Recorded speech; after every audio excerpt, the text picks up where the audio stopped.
Good morning, America. I'm Joan London. And I'm Charles Gibson. And coming up in our first hour, this Monday, March 2nd, consumer confidence hits a 17-year low. Should we believe the experts? Also ahead, have you ever yelled at your computer? I suspect you have. What would you do if one day the computer yelled back at you?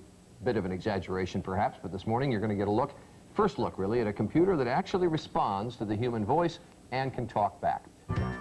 Coming up next, a conversation with Casper. That's me. Right now, 18 minutes after, fans of sci-fi well remember Hal the Talking Computer from the film 2001. Well, reality is a step closer to science fiction with Apple Computer's new developed program that allows its computers to understand and respond to spoken commands. And for a first look at this new technology, joining us are John Sculley, the Chief Executive Officer of Apple, and Kai-Fu Lee, the inventor of Apple's speech recognition technology, and also with us this morning, Casper the computer. Nice to have all three of you here. Now, some people might say, Mr. Sculley, come on, there are other computers that do recognize voices, and I think even synthesize voices, but how's Casper different? Well, Joan, this is the first time we've had a computer that can handle continuous speech the way we're having a conversation now. It's also speaker independent, which means it can recognize you or me or Kai-Fu or anyone else. You have to train it to one voice. And it works on a personal computer. This happens to be a Macintosh we're running it on. That's kind of amazing. How does it do that? Well, there are two breakthroughs in here. One is speaker independence, which means we train it on thousands of speakers, so it learns what English sounds like from a variety of speakers. And secondly, we have enabled it to recognize continuous speech from 1 trillion sentences. 1 trillion different sentences? Yes. All right, now we're going to give you, go ahead and turn it on. We're going to give it a little demonstration. I should point out, too, though, that this is not available yet. This is a prototype, and it'll be available in, what, a year or two? In several years, we think we can turn this technology into products. All right. Casper, good morning. Good morning, America. And good morning, Joan. Go ahead. Casper, copy this to make right 2. Casper, paste. Casper, select all. Casper, 18-point bold. Casper, word underline. Casper, 72-point italic outline. Casper, open checking. Casper, pay Macy's $65. Casper, pay Pacific Bell $95.18.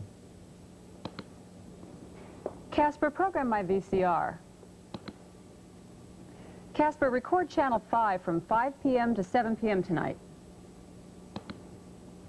Casper, accept program. Casper, accept program. Casper, accept program. Casper, record Good Morning America this Wednesday. Casper, accept program. Casper, open my calendar. Casper, schedule a meeting with Bob Strong. What day would you like to meet? Casper, show this Wednesday. Casper, show this Wednesday. At what time would you like to schedule the meeting? Casper, from 2 p.m. to 3 p.m. The meeting with Bob Strong is scheduled for 2 o'clock in the afternoon. Thank you, Casper. Well, I mean, I must say that's pretty amazing, isn't it?